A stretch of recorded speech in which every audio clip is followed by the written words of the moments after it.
plugged in. I think so.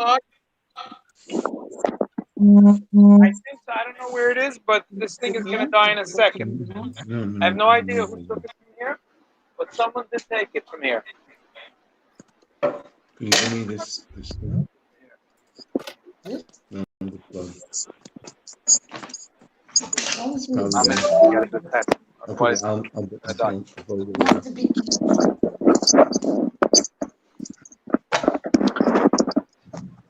Welcome everyone tonight. Yishkoyach for joining us.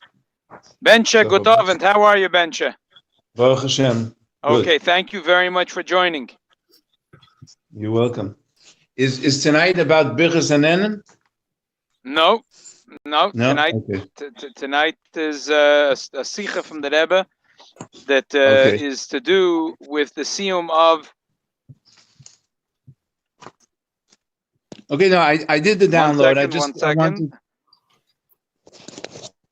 Okay, we're good. Okay, tonight we're doing this Siyum of Miseches Sota because for Lubavitch is a minig that's based on the Zohar, that the Zohar says that there's a connection between Sota and Shavuos. And in a simple level is just like it's a question of loyalty between husband and wife. And the same thing, Shavuos is a question of loyalty between husband and wife. And the Zohar says that we count 7 weeks. 7 weeks is the Shiva Nikim of a Yid getting close to the Eibishter. So it's a question of loyalty between a Yid and the Eibishter.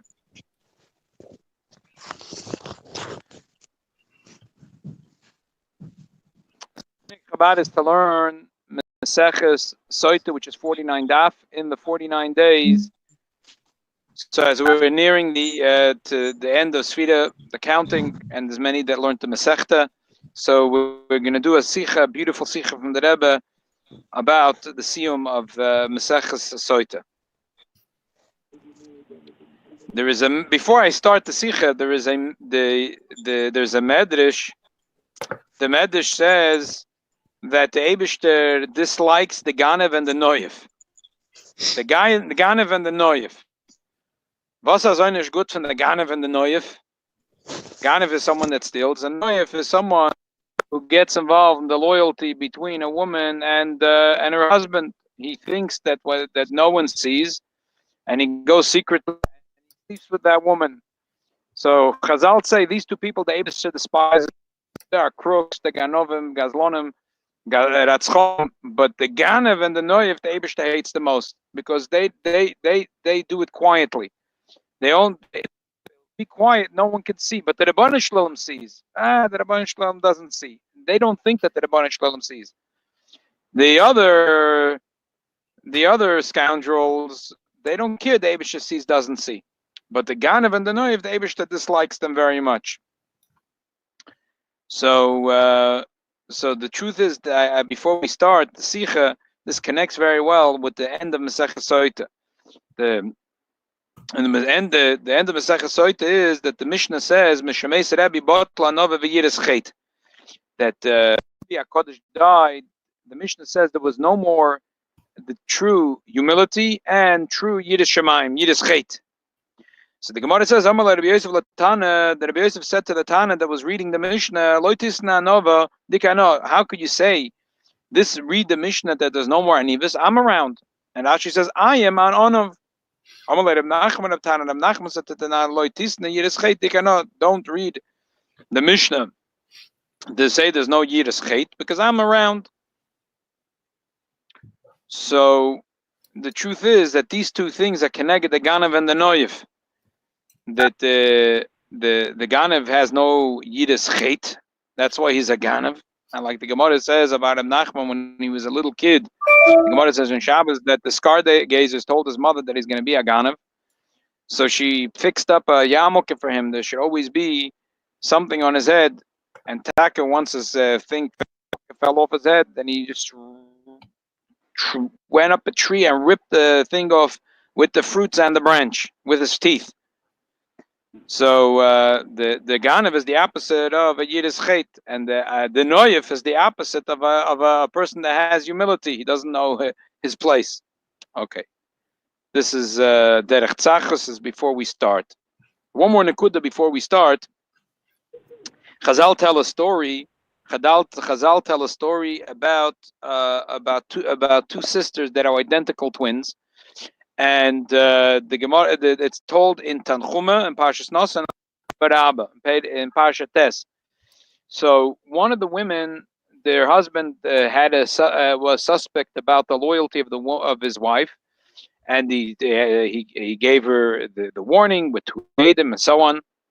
And the two Adam saw that she was she went in hiding with that person, with the suspect, and they went to Bezdin, and the Bezdin said, yeah, they have no choice. They have to go to Yerushalayim, and she has to be checked with the like a Sota with the Meimorim.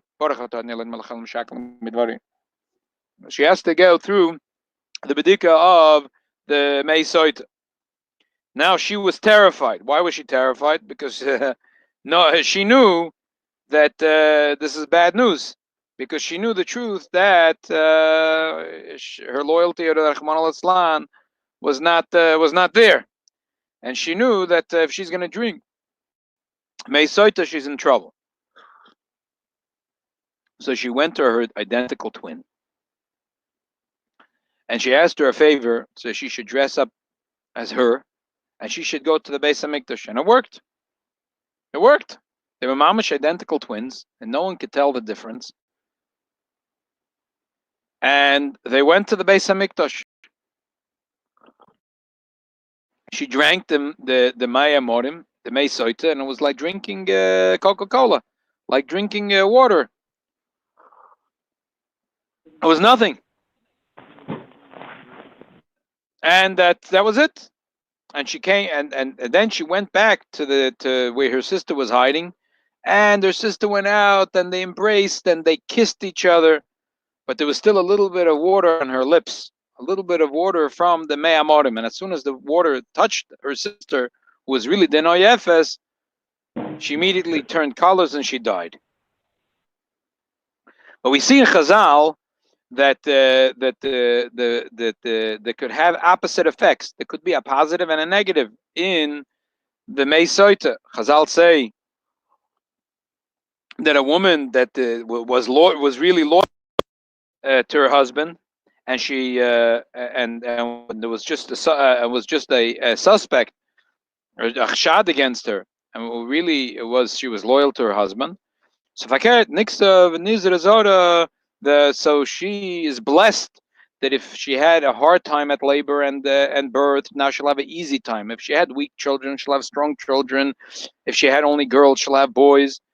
And that's what Chazal say, that Chana said to her husband Elkanah, if all else fails, let's do the trick of the Sota, and you'll bring me to the Beis HaMikdash, and I'll drink the water, and then I'll be blessed. So we see that in the idea of the Mei Morim and the Mei Sota, there could be a negative and a positive. It could be the best thing for the woman, the worst thing of a woman. Like these two women, one lived, there was no big deal, and one died. It was a very big deal for her. There could be the greatest curse, or could be the greatest blessing.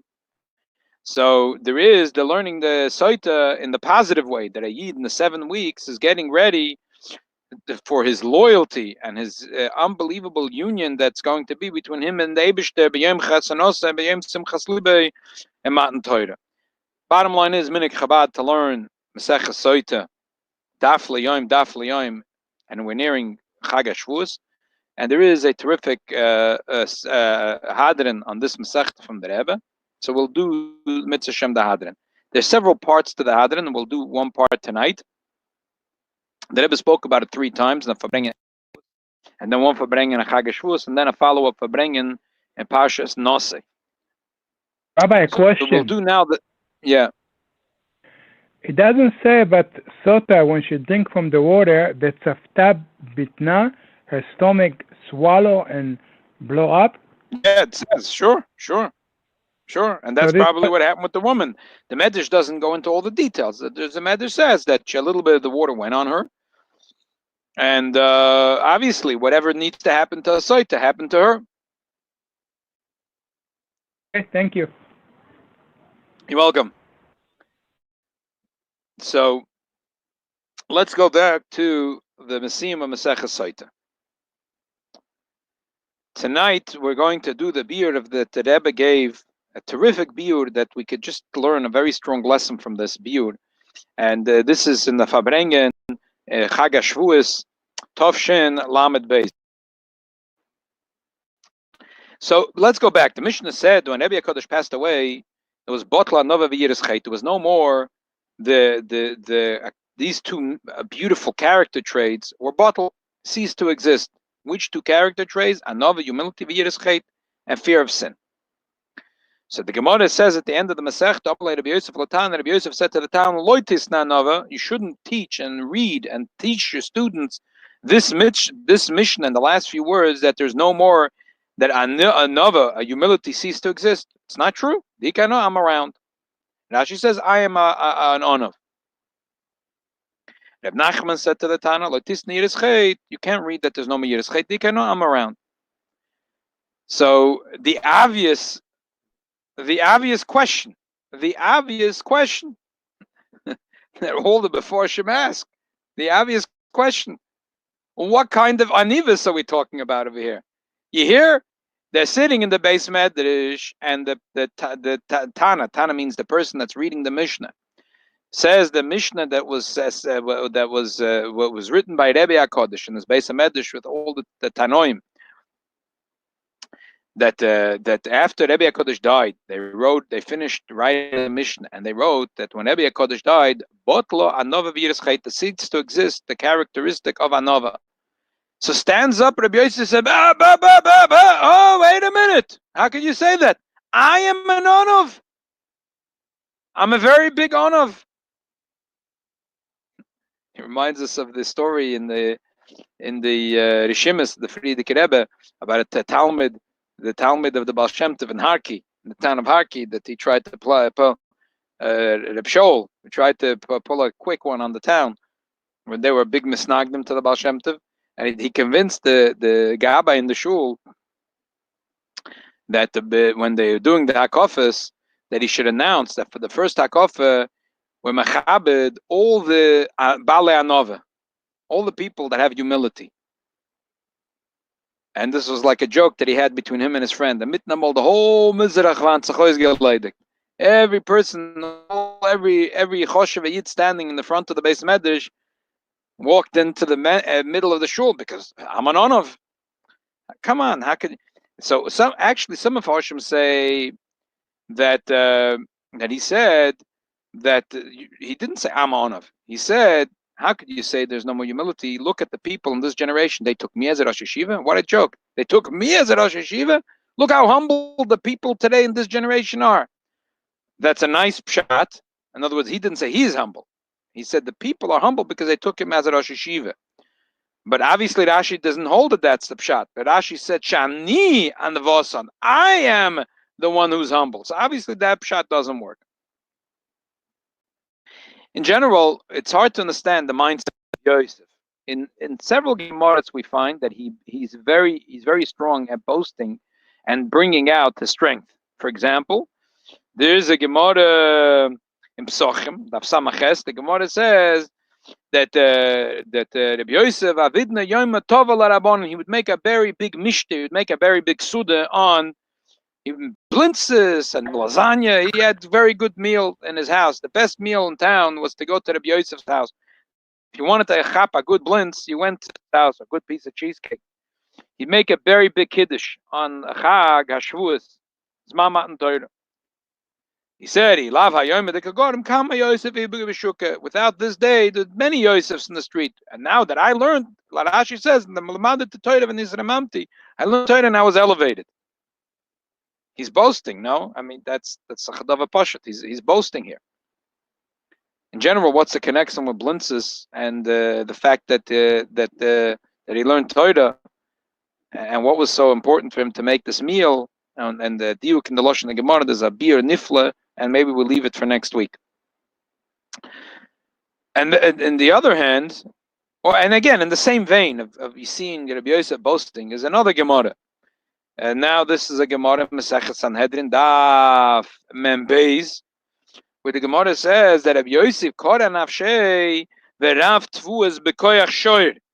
Rabbi Yosef said, the Gemara says over there that you can't argue in learning unless you have basically you have all the information. Because if you don't have all the information, what are you arguing about? In fact, you're missing a befedish Gemara or Mishnah. So the Gemara says that Rabbi Yosef said that I am like a shoyer. Why is he a shoyer? So Tosis explains his name was Yosef, so it's a play on words. By Yosef it says and the shoyer is a power. When you want to plow a field in those days, you'd get a good bull or two bull. So the bull would do the pull. So he says so he was able to plow the fields, and he had all the chitim, he had all the wheat. If you want, it doesn't matter that you have a store that you sell cocoa powder and sugar and eggs. Everyone needs to have the wheat. There's no such thing as you can't live without the wheat. So the Rebbe says everyone needs me because I am the man of the wheat. He's boasting. So here there's two Gemaras, one Gemara in Psachim and one Gemara in Sanhedrin, that Befedish Rabbi Yosef is boasting about the fact that he is a genius. On the other hand, we find that another Gemara where L'chayda he was very humble. The Gemara at the end of Hoydiyos, which is a Gemara that we learned, Yutas Kisla. I did a Siyum Masechta in the Fabrengen that we had in Beis Mנחem, that they sent from Babel to Eretz Yisrael a question. They had a choice who to become the next Rosh Yeshiva, who should become the next king. So it was between Rabbi and Rabbi Yosef.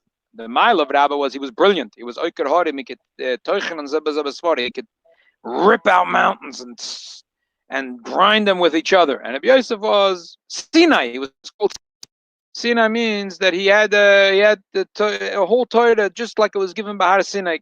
Mesudorim, it was Mesud in his head. Kinesinosam Har Sinai. So they asked who is the better Rosh Yeshiva. So they said from Eretz Yisrael, Sinai Odif. Better take the guy Sinai. The guy who's Har Sinai, he's better, Rabbi Yosef. But Rabbi Yosef refused to become the Rosh Yeshiva, and Rabbi became the Rosh Yeshiva. Rabbi was Rosh Yeshiva for 22 years. The Gemara says for those 22 years, there was never a Uman that went into the house of Rabbi Yosef. So the Tosis Rosh says that the Pshat, that the Choshev people, they don't go to the doctor comes to them. So Rabbi became the Rosh Yeshiva. From when he became the Rosh Yeshiva, the doctor would come see him. But Rabbi Yosef, he was so humble, he didn't want people to think that, quasi Rosh Yeshiva. He would sit with everyone in the waiting room, like over there in Dr. Rosen's office. We could sit, Mitzeis Acham, Matzeis and Hashem Mamish. So if you're a patient there, you know what I'm talking about. So he sat there in the waiting room. He didn't allow that the doctor should come to his house. But the other pshat that Tosei Rosh brings from the Rameh, he said he never went to the doctor for those 22 years. He was such an honor because of his hanivus as a reward. The Eibishter made as a reward, or maybe you'll say that's natural when a person is honor. So naturally he's healthy. He's healthy. So for 22 years he never saw a doctor. He didn't need to see a doctor because he was an honor. So if you just look at the stories in the Talmud about Rabbi Yosef, if you look at the story in Hoydiyos, he was absolutely humble. They begged him to be Rosh Yeshiva, and he categorically refused. And he was an honor. On the other hand, we have here a Gemara in Psachim and the Gemara in Sanhedrin where he boasts. He says, and he says, So there are Mefarshim that reconcile this with another story. We find several places, also at the end of Nedorim, which is also a Siyum that we recently did on Erev Pesach. So the Gemara says that Rabbi Yosef said in the pasuk, "Kol mishkabe hafach b'cholye." When a person never is sick, he forgets everything he learned. Interesting. The other limud that we learn from the pasuk is when a person is sick, and then he goes out of the sickness, he recovers. The Eibishter forgives him. As a Shema Mino, that the Eibishter forgives him all his sin. The reason I'm mentioning it now is that Baruch Hashem, B'chazdei Hashem, that it seems like we turned the corner, and we're seeing that more and more of Yidden that are even though the Chas v'Shol Rachmana litzlan they got the machla, that and some of them in a very severe way, that Baruch Hashem, they're coming home and they're healthy again. So there's a beautiful thing in the Gemara where the Gemara says that this is that the daf Pei Aleph in the Dorim, that if a person Chas v'Shalom had symptoms, a person was sick with the coronavirus, and then he was healed, is that the Eibishter forgave all his sins. But the other, Rabbi Yosef says that a person could forget all his Talmud. The Gemara says that this is exactly what happened to Rabbi Yosef. Rabbi Yosef got sick and he forgot everything, wiped clean. All the disks and the hard drive, everything was wiped clean. He forgot everything he learned. And the Gemara says, Hainu, this is that we find this several times in Talmud that Rabbi Yosef said, I don't remember this. And Abai would tell him, what do you mean you don't remember this? You told it to us. And not only you told us this, but also you told us, Amar Ni'alon, so on and so forth. So says the Makol Siyum and other Meforshim. Now we can reconcile all the questions about the character of Rabbi Yosef. Really, he was very boastful. He was a big balgaiva. Then he got sick. He forgot all his Talmud, and he became very humble. The Rebbe says it's a cute pshat, but it doesn't hold up. Then what's the humility? He's a shmata. There's like a Chassidus, as we'll soon talk about this, that talks about the difference of shiflut and anova. Shiflut is a shmata. He's a shmata. He has no strength. He has no character. Whatever he's wishy-washy. He's a shmata. The Yeshalm is like insavishin is a shmata. A person that doesn't have a position. He doesn't hold a position. It doesn't mean that in every issue in life, like what Mr. De Blasio should do, or Mr. Cuomo, or Mr. Trump should do, that me and you need to have an opinion. But definitely, me and you should have an opinion about Yehud Law and Yehud Tatorah. About this, we should have an opinion, and we should have a very strong opinion about it. And if we don't, it's Savishin is a shmata. The person is shiflus, he's shuffle. That's not a good thing. It's not a good thing to be a shuffle. Onav, as we'll soon explain, what really anivus is. What do you mean? What's the big maila? If he forgot all his Talmud, now he was humble. So what's the big maila? The maila of Rebbe HaKadosh was he was unbelievable tzaddik. He was Torah Gedula b'makam echad. He was the wealthiest man. Him and Antoninus had good. The emperor in Rome were best friends, the buddies, and they were the wealthiest people in the world. He was a moedik, a tzaddik, a talmid chacham, and still he was humble. So Rabbi Yosef says, no. I'm also humble. I don't even know the first two pasuk of the 12 psukim, but I'm humble. That's not called humble. So bottom line is, what's the pshat that Rabbi Yosef says, I am humble? How can a person say, I am humble? As soon as you say, I am humble, you're not humble. So the answer is that we have to understand what humility really means. And how humility and strength are totally not a contradiction. When a person is not shuffle, a person is very strong and has very strong opinions, and a very strong character could still be onav. A person has a lot of talent from heaven, and the Eibishter, a person is very gifted, and person is not oblivious to his gift. Not that he's a yukel. He doesn't realize how gifted he is, and he doesn't know how to use his gifts from heaven. And now, he's special. No. The Alter Rebbe says, and we'll learn about this in Mitzvah Shem maybe next week or the following week. There's a beautiful maimah from the Alter Rebbe, V'yisofu anovim b'Hashem simcha. That what does it mean? What does it mean that it says Va'ish Moshe onav ma'od mikol adam asher al pnei adam, which in Pasha Balois will be in 3 weeks from now. The Alter Rebbe says that the oiftu is, what was the oiftu? What was the accomplishment? What was the beauty of the humility of Moshe Rabbeinu? Moshe Rabbeinu wasn't a fool. He knew quite good and well his milas. He knew he could read the pasuk Vaydaber Hashem al Moshe Alem Vaydaber Bnei Yisrael Anoich Chaim Bein Hashem Ubeinechem. He knew his standing. He knew that Loi Kam Benavi Yisrael Kemoshe. He knew all this, but he said to himself, "I'm the son of Amram." The Eibishter revealed himself to me in the sneh. These gifts were given to me from heaven, from the Rebbeinu Shalom. Had another Yid had these, he would have done much better than I did. He would have utilized the powers that he has from the Rebbeinu Shalom in a much better and stronger way than I do.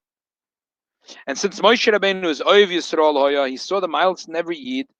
So in his mind, had another Yid had the schus to be the son of Amram, the grandson of Levi, and had a personal encounter with the Rabbanu Shalom at Har Sinai by this Neh, that Yid with that power would have accomplished more than I did, said Moshe Rabbeinu. That's the pshat of humility, not the pshat that a person doesn't realize that he has talented, that he's gifted. Forget. That's called shiflus. That's called a person is a yukul. He doesn't realize that how his strength and talent that the Rabbanu Shalom gave him. That's not a positive. That's a negative. A Yid has to know his strength, and a Yid has to know how gifted he is, and a Yid has to know how powerful he is, what kind of powerhouse his neshama is, and what kind of talents kipshuta he has. Yidden are the most talented people in the world. Yidden are the movers and the shakers in the world. And every Yid has to know his milas. A Yid has to say, my friend, had he have my milas, my schusavis, he would have utilized this to do 10 times what I do. 10 times what I do. And therefore, a Yid is onav, and he strives to take his koichas and to do more, to take his strength and his talent and his gift that he got from heaven and to do 10 times more, because he says another Yid had all these gifts, he would have done much more. And that's the pshat that Rabbi Yosef said, he knew he was an onav, because he felt it. And that's the pshat that he said he loved Yoim. It's the day of Shavuos that made me special. And that's why he said that the power is in the ox. Look, the Rebbe, that there's a diuk nifla here. The ox doesn't make it grow. Like the Alter Rebbe brings from the Chazal, that if you ever want, it's in Perek Mem Aleph a few weeks ago in Tanya. By the way, there's one way of learning chitas, Tanya. There's Baruch Hashem, a younger man in our shul that sends out every day a beautiful piece of art.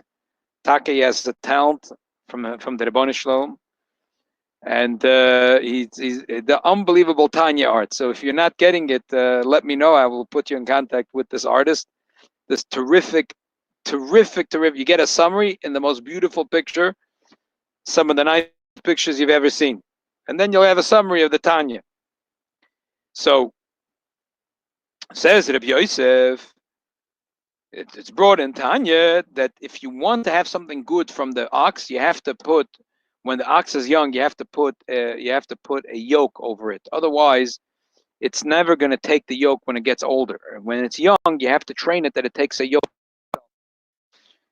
So Rabbi Yosef says that I toil, I put my sweat and blood into the learning Torah that I do.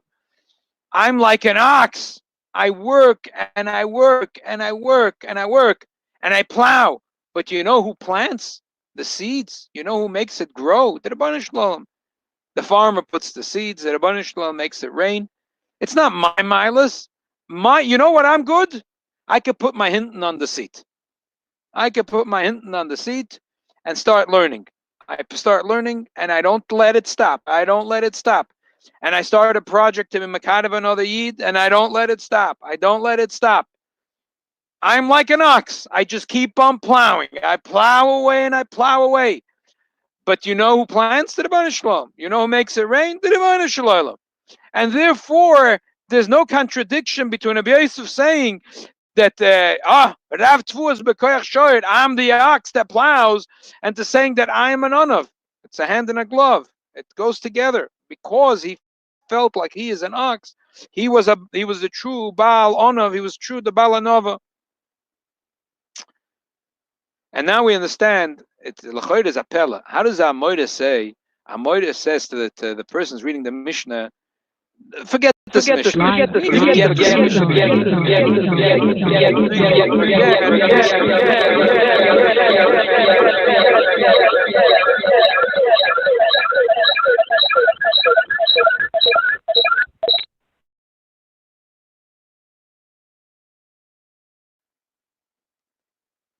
How do you forget a Mishnah? What do you mean? Let's forget this Mishnah. How do you forget a Mishnah? You don't forget a Mishnah.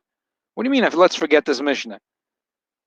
Abachlal, what do you mean loitis? Don't read it. I mean, if the Mishnah doesn't make sense, a lot of times the Gemara says that Sami Mekan erase this. This was the wrong thing. What do you mean? What do you mean loitisni? So the pshat is like this. Pshat is like this. Again, we said that. What does it mean that he was humble? He knew he was humble. It means he knew that his talent was from the Rabbanu Shalom. It came to him as a gift from heaven. So the Gemara, the Mishnah said that Rebbe HaKadosh had the mile of Anova and Yiris Chet. And the truth is, we see that Rebbe HaKadosh had unbelievable mile and Yiris Chet. How do we see that? The Gemara says in Shabbos about Rebbe HaKadosh that why was he called Kodesh? Why was he called holy? That Loi Hichnas Yoda Tachas Tavneita. His hand never came under his belt. It's the Achronim that bring Lamata Mitiburoi, but the Rebbe says that's also for every person to do, to put his hand there. But Tachas Avneita, he never did it as that's the why it was called Kodesh. And Anivus, so it's simple that he had Torah Gdula b'Makom Echad, and still he was so humble. There's an interesting Yerushalmi that Rabbi Yerushalmi says in Kilayim, in Perek Tes, that the Rebbe Hava an Von Sagi, that he was very humble. But then there's like a funny continuation. The Gemara says that he said, whatever you'll tell me, I'll do. Because I'm a humble man. Whatever you tell me to do, I'll do. The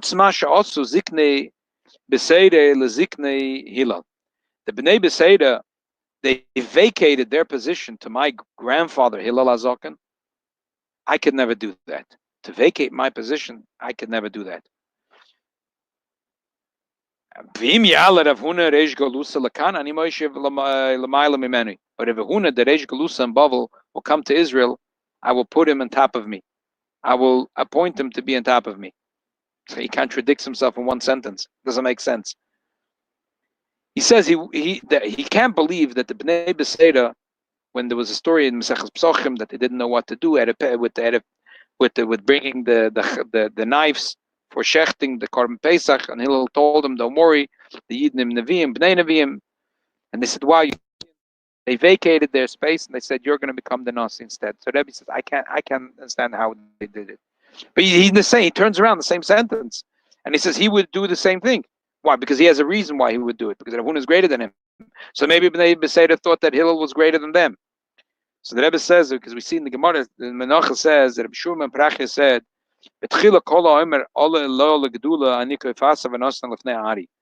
if someone tells me, become the Rosh Yeshiva, I would get so angry at him, I'd tie him up his hands and feet and throw him in front of a lion. Now, once I became the Rosh Yeshiva, a person that tells me to vacate my space, and I'll take hot water and pour it all over him.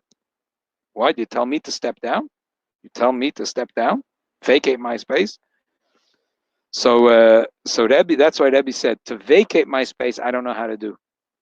To not vacate my space, I will stay in my place, but I will appoint him in a higher position. You know, like companies, when they they just keep on, like Israeli government, when they need to, like now, they have to have a coalition, so they just keep on making new ministers. A minister without a portfolio. What is he doing? He's a minister. What is he doing? We'll figure out later what he does. So that's what Rebbe said. I wouldn't step down, but I would put him in a higher place than I am. Upon him, we see that Rebbe HaKadosh was an unbelievable Onov. So when Rebbe HaKadosh died, there was bottled the Inyan of Anova. But bottle doesn't mean it ceased to exist. Just forget, like Allah, there's a council of Bittul Beroiv, but there is Choyzev and Neir.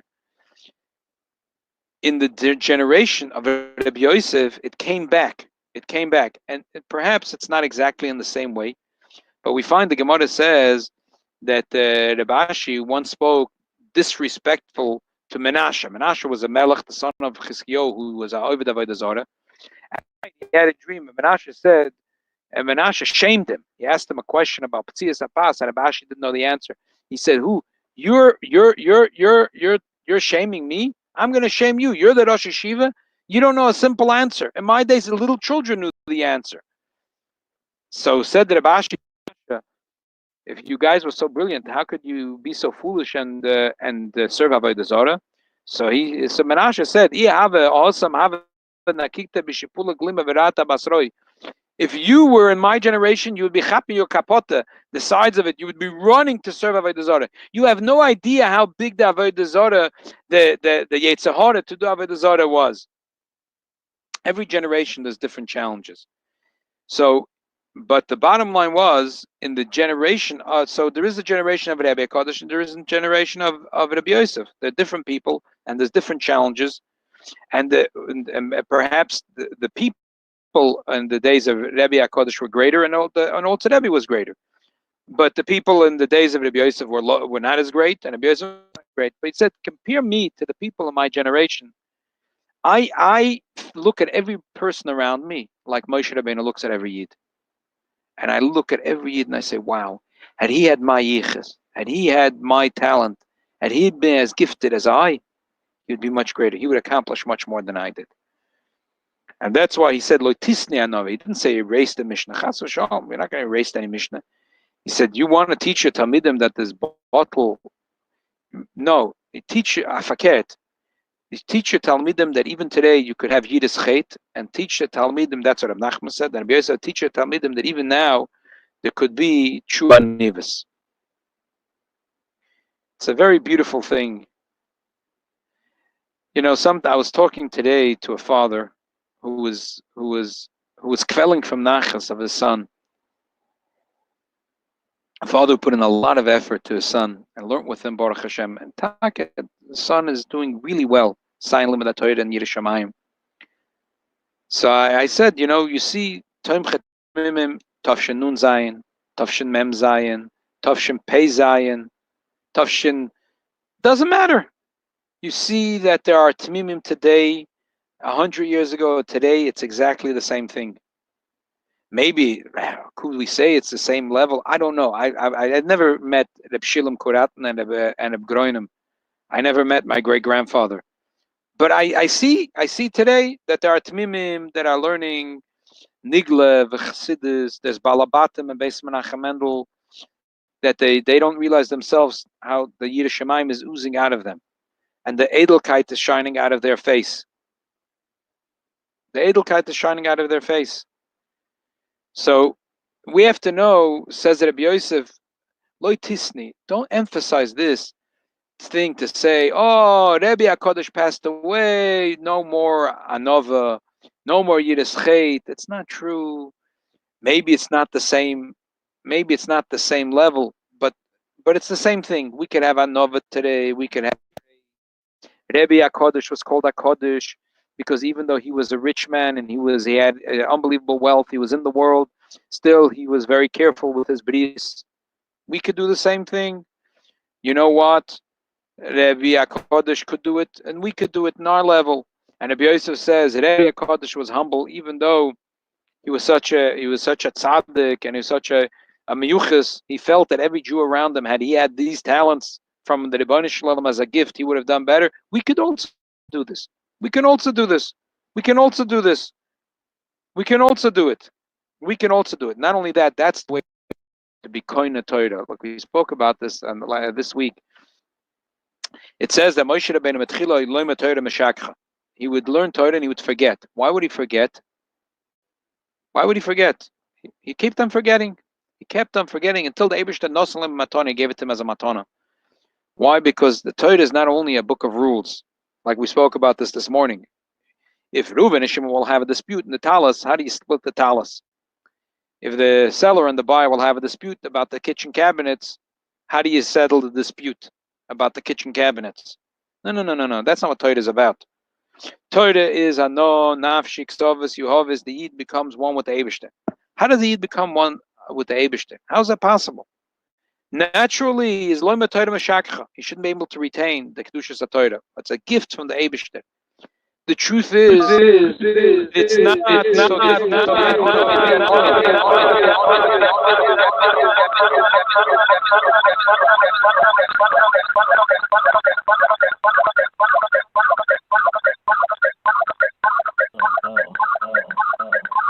What is that? What happened?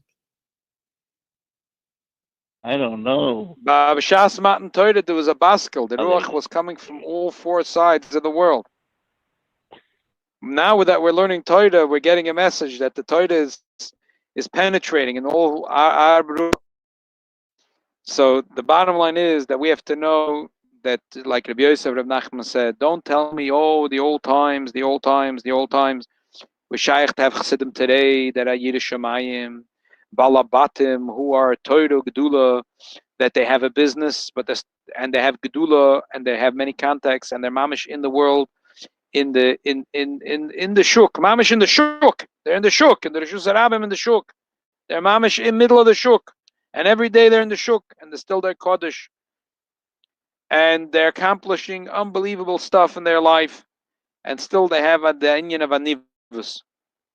And they say to themselves, "So nish my koyach, it's the koyach of the Rebbeinu Shalom. Being a chosid, I have koyach from the Rebbe, from Avisein Akdoshim. Had someone else had this koyach, would have accomplished be'ein aroich, and therefore that's the impetus for us to do even more.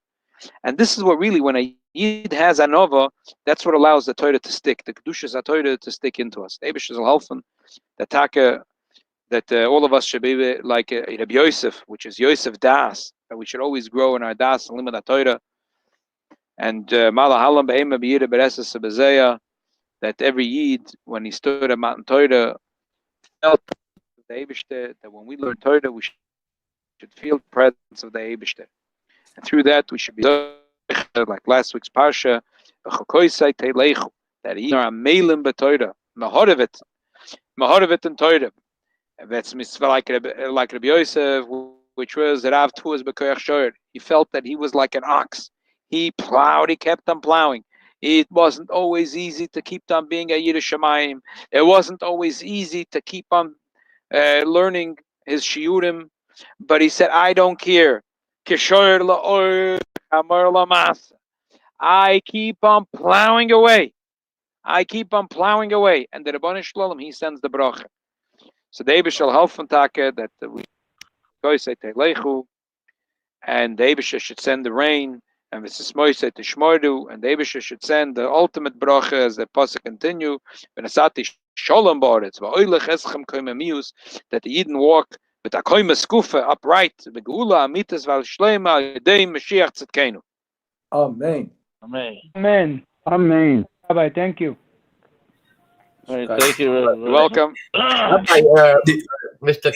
Cuomo, Governor Cuomo said we can open the school for schools, but with certain conditions, only 15 people sitting per part. I don't know what the story is. Oh, very good, very good. Could you forward me any of this information tonight? I'll try. If I can do it on. I'll try. Okay. I'll find out now. You tell In me Israel, next week they're opening the shul. They have to have separate chair to chair. They have to have mask, and every shul has to have a gabbai, corona gabbai, to make sure that a corona gabbai. No, listen. We have Rabbi Moss.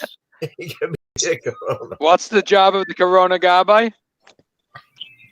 What's if the you job don't of the have corona you have only Heineken. you be the gabbai. Bring a lot of Heineken. In the earliest years. Bencha. Yeah, you have to hear this. Bencha, you hear me? I'm listening. They pointed out there was a pallet of Corona beers. They changed their name. It's not Corona. It's Coronita and now. What is it called? Coronita. They don't want to be called Corona anymore. They changed the name of the beer. Oh yeah. Shmulik, sorry, you were saying something. In the earliest years, there's a Yid Nebach. Imam didn't have parnos and nothing. And he survived from the Holocaust. He came to Israel. After a couple of years, he came to America. It's a broken Yid. He came to the Rebbe and he said to the Rebbe, I'm not just a honor. I'm Pashat Tzibrochen. I have nothing. So the Rebbe said, what are you talking about? You have a very powerful thing in you. You could go to schools in America, Jewish school, give a speech, tell them what you went through, and give chizuk, and write book about it, and you'll see it'll be very popular, and you're not gonna have time from school to school. He came out from the Rebbe. What are you talking about? Me to go to school to speak? I barely speak English. But Lamaisi, he started going to one school, and he was, giving all his neshama. And that school taught to other school. We had this guy, and they call him. And very, very short, he made a lot of money from that. And he's saying how the Rebbe find out that in him, he has something that he did not even know that he has it. So the chokhmah is that a lot of people have gedula, but somebody should find out, hey, you have something in you that you have a power to do it. Right. Very nice. Very nice. I don't know if it's the same story, but similar. In the book, there's a book that Rabbi Yosef gave out by his daughter's chasana. Beautiful, beautiful book. Stories At from the last chasana that he had. Stories, yeah. So there is in the beginning of the book, there was a Yid that he was a Nazi. His whole thing was a Nazi hunter. His name was Tuvia Friedman. He worked with he was in Israel. I mean, we know he worked very hard on the case of capturing Eichmann, Yamach Shemai V'Zichroi. And Bekitzer, but Parnose didn't have. His wife was a doctor, but at some point his wife said, "Listen, why everyone got past the war? It's already 20 years after the war, and you're still living in the past. You're not making a nickel and a dime. So it's time to stop." So he was. So Punkt then they were in America. He said that he heard about Lubavitcher Rebbe and he wants to see the Rebbe.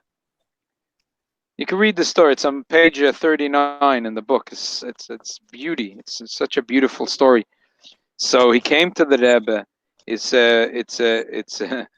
He was 4 o'clock in the morning or something. He said it was early in the morning. He told the Rebbe the whole story about how he's hunting matzahs already 20 years. He feels like it wasn't in vogue in Israel that now already there was a rebound, but he was like he felt like a friar. So he said, my wife is a doctor. She's working. I can't continue. I would like to continue, but if I continue, I'm not bringing home the parnosa. So the Rebbe says, how could you stop? How many people are doing what you're doing? You, Shimon,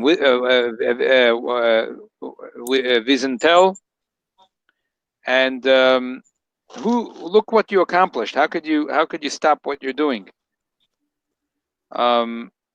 Is there in the 20 years did you meet someone else that did such a vigor like you? There isn't anyone else, so there's no choice. You have to continue.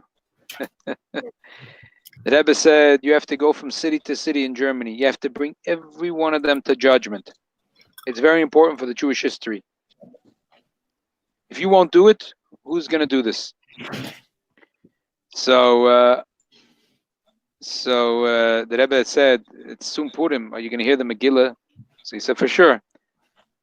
So he said, Haman is Hitler. It's the same thing. You have to make sure that just like Haman, the end of the story of Haman, that he was hanging from the gallows, that all the people with Hitler have the same thing. Yeah. And with the Parnosa, you wrote a book. 15 years I was chasing after Eichmann. Get it translated to English and get a book signing in all over America, JCCs and bookstores, and you'll see that the Eibishter feeds everyone in Olam Haza, and the Eibishter could feed you too. Don't worry. He said Takazoi. He translated the book. The name of the book was The Hunter, and he made a good hachnosa from it, and he kept on working on his project of capturing Nazis for another 40 years. He said, without the Rebbe's encouragement, there was at least 1,000 Nazis that would have been off the hook. And the Rebbe's encouragement, he said, he found the koyach to keep on working for another 40 years, and another 1,000 Nazis ended up like Haman HaRasha. Rabbi is very, very. Rabbi, I have the book in my hand, and it's page 37. He's saying the whole story. Yeah. I just open it and I see it now. Yeah. Wow, Rabbi it's Feldman unbelievable. I see all pictures here. Rabbi Feldman You from see Sydney, the Australia. beautiful story. Yeah. He came once to the Rebbe after he was a couple years already in Sydney. And his father is a Rov over here, I think in Philadelphia or Pennsylvania. I'm not sure which He city. was in Chicago. So in the Yechidus, he told the Rebbe that his grandfather wanted to retire from being a rabbi. And then he told the Rebbe he's already 70 years old. It's about to retire. Enough. So then he paused and he talking to the Rebbe. The Rebbe is 70. So the Rebbe smiling and says, I'm also 70 and I'm planning to work for the next 10 years. And after this for another 10 years. I was reading it in the book. The Rebbe told him then, Yeah, sure. I'm 70 and I'm planning to work 10 years. And after this, I'm planning to work another 10 years and more and more. Wow. Beautiful. Tomorrow night, we're going to make Okay, a Siyum. Tomorrow night, we're going to make a Siyum on a Rambam. Bezrat Hashem. We're finishing the 12 books. Good. Okay. So Shmulik, tune in. Siyum Sota and then Siyum Rambam. Avodim. Very good. Shkoyach. I bet it's amazing. Okay. This Rambam Shabbos was the same thing as the Rambam as the Chumash. The week of the Parsha. Avodayim, the Parsha and the Rambam was exactly the same thing. Right. It's an unbelievable lesson of Avodas Hashem. It's a Misha Kona Eved Kona Odom La'atzmai. That if you have an Eved, you have to take care of him, and you have to take care of him as good as you take care of himself. So I'm sure I'm sure that Rebbe would say on such a Rambam, on such a din, that you were Avdei Hashem, and Misha Kona Eved La'atzma Kona Odom La'atzma. You have to treat him you have to give him a pillow as good as yours, and you have to give him food as good as yours, and you have to give him a house as nice as yours. And the Eibishter is Liya Kesav Liya Azov Numa Hashem. So V'meila, if we're Avdei Hashem, the Eibishter has to take good care of us. Amen. A gute Nacht and Good, thank you. Koltuv. A gute Nacht. Good night, Sfira Rabbi. Seimer. Yeah, good to Sfira Seimer. Sfira Seimer, don't forget. Click.